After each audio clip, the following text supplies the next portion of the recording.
Part 2 यमराजांची अडचण आणि ब्रह्मलोकातील निर्णय. मृत्यूलोकात हजारो जीव दररोज देहत्याग करत होते. यमलोकाकडे जाणाऱ्या आत्म्यांची संख्या वाढत चालली होती. पण त्या आत्म्यांच्या कर्मांचा अचूक हिशेब ठेवणारा कोणीच नव्हता.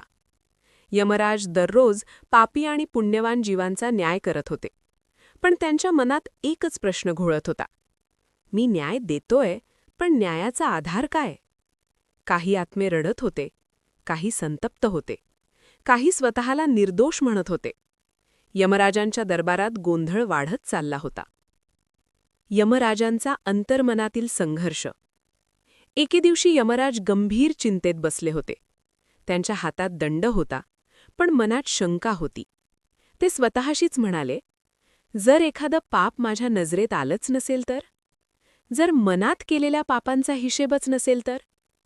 न्याय देणं सोपं होतं, पण न्याय अचूक असणं कठीण होतं.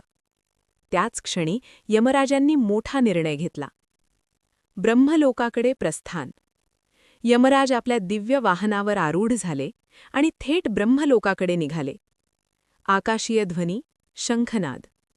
ब्रह्मलोकात पोहोचताच त्यांनी ब्रह्मदेवांना साष्टांग प्रणाम केला. यमराज आणि ब्रह्मदेव यांचा संवाद. यमराज म्हणाले, हे सृष्टीकर्त्या, माझ्यावर जीवांच्या न्यायाची जबाबदारी आहे. पण आज मला भीती वाटते.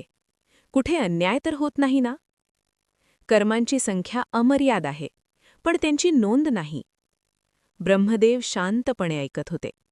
क्षणभर डोळे मिटून ते स्मितहास्य करत म्हणाले, धर्मराज, न्याय तेव्हाच परिपूर्ण होतो जेव्हा कर्माचा लेखाजोखा अचूक असतो. चित्रगुप्तांचे जन्म. ब्रह्मदेवांनी ध्यानस्थ होऊन आपल्या चित्तातून एक दिव्य तेज प्रगट केले. ते तेज हळूहळू मानवाकृती धारण करू लागले. हातात लेखणी, दुसऱ्या हातात ग्रंथ, डोळ्यात विलक्षण तेज. ब्रह्मदेव म्हणाले, हा आहे चित्रगुप्त, जो दृश्य आणि अदृश्य दोन्ही कर्मांची नोंद ठेवेल. चित्रगुप्तांचे कर्तव्य.